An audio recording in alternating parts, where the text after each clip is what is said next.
It is more difficult to find them. The new places where you find them are more expensive. And if you believe that the emerging world will continue to grow at the rate we talked about earlier, then there will be a huge stress on it for the next 5 to 10 years. Okay? And so pricing the planet will become a very big deal. And the fifth one, which I just want to talk about, is the emerging and extended role of the state in the market. We used to always talk about the fact that there are countries where the government does not intervene in markets and are broadly free market, and countries where they do intervene. I think across the board, as a result of the crises that occurred, as a result of the social goals that we're looking at, as a result of sustainability, environment, etc., we will expect that over the next 5 years, the state will play, in fact, a much greater role in the market. And whether we like it or not, there will be more regulations around everything. I would not be surprised if there are more regulations in and around media, but there will certainly be more regulations around what companies do, what you can do. And of course, those of us who live in India are, of course, used to having lots of regulation. But I think across the board, this is one of the big trends that we will see in terms of the state intervening in the markets across almost every market. With that as background, I'm going to turn it over now to Laxman, who will talk about the new consumer. Thank you. Thank you, Adil. Thank you, Adil. A different face, but again, just back again, the reliance on numbers. It's probably the only time, I think, that 2 consultants ever got called by a former Miss World to come and speak, so, and that'd probably be the only time it ever happens. In any event, we just touched a bit on the uncertainty that's clouding the world. What I'm going to try to do is do a very rapid journey through the multiple forces that are reshaping consumer behavior. Some of the previous speakers have touched a bit on some of these, but we're going to show you some statistics from across Asia. And this is drawn from the work that the McKinsey Consumer and Shopper Insights team does. A lot of it you're seeing for the first time, and so hopefully this will be an interesting journey for you. So as we look at these forces that are reshaping consumer behavior, the first one is clearly demographic. And you have a combination of gray in the developed markets on the left and youth, percentage below 30 years old in some of the more emerging markets, be it India, China, and to Malaysia. And so as you look at this, there's clearly a schism beginning to happen here between the gray and the youth in some of these markets. The second thing we've heard is the fact that digital is really big.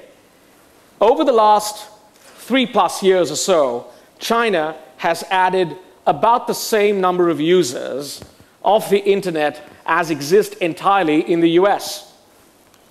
If you therefore look at what it is in terms of the connected population, China is already #1 at the start of this year in terms of the number of connected folks. India is third at about 100 million or so, about 17 to 20 million of them in India are on broadband internet, and the rest are not, but they're all clearly connected to the internet. These numbers are going to change dramatically, and they're going to change through a combination of things. As India and some of these other markets improve the infrastructure that they have, and as the price of handhelds and devices, large and small screen, crash, we expect that numbers in China in 2015 to be about 750 million. We expect the numbers in India to be about 350 million. So we're clearly going to see a huge shift take place just in terms of who is connected in Asia. This connectivity is clearly creating data that is available to be leveraged. And just take a look at some of these statistics. 2.9 million emails sent every second. 375 megabytes of data consumed by households each day. 160+ countries with IP addresses. 22% of the globe covered by GSM. 700 billion minutes spent on Facebook each month. The numbers are staggering. 20 hours of content uploaded to YouTube every minute. So these are staggering, just in terms of the data that's being created in order to be leveraged. So big shifts take place. At the same time, you begin to try to wonder, what is it doing in terms of consumer and consumer behavior? The one thing that's clear is even in this world, Asian consumers love brands. Look at the numbers in India. And as you go down, even in the case of China, clearly higher. Start off by saying, I totally disagree to everything they said. Just kidding. Adil told me to say that. Good advice. Well, in any ways, agency guys should never get into a debate with McKinsey. Never win. So I know I'm the last bit of, I'm actually very hungry too, and I guess you guys might.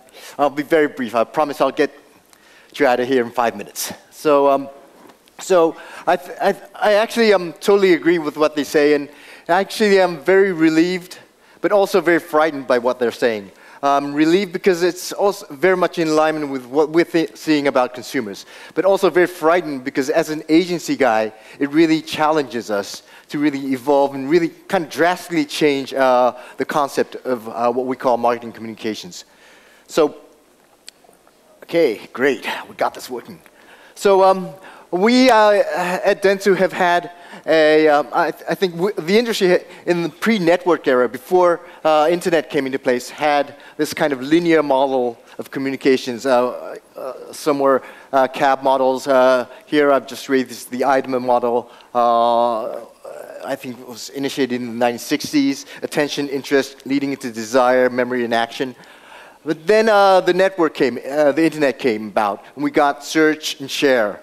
And so we kind of took a twist on this and revised this to go from attention, interest, then people get online and search for the information that they have interest in. And then if they like it or find a good price, they actually take action and buy it. And if they like the product and have a good experience, they share it online. So we, in the net age, we use this kind of model, what we call the ISIS model instead of the IDMA model, which included this kind of a dynamic loop, if you will, where share leads to more search and creates a kind of feedback loop or a turbo engine, if you will. And there's a dynamic process of consumers spreading information.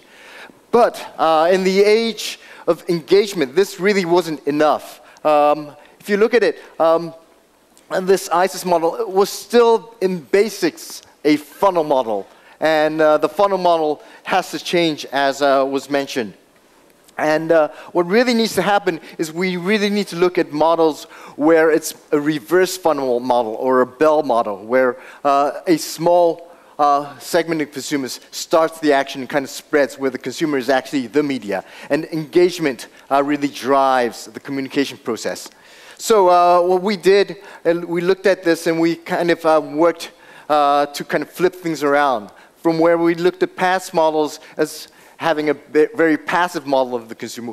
This is a model where the consumer is really an active participant in the communication process, where the old models tend to be a very marketer point of view. Think of attention, interest. These are marketer words. These are not consumer words. Consumers do not think in terms of attention and interest. So we need to look at things from a consumer point of view. The most important thing, as I raised, is that we need to look at consumers as being the driving engine of communications, where it was not a funnel going small and smaller, but really where consumers were really spreading the dynamics of communication. So what we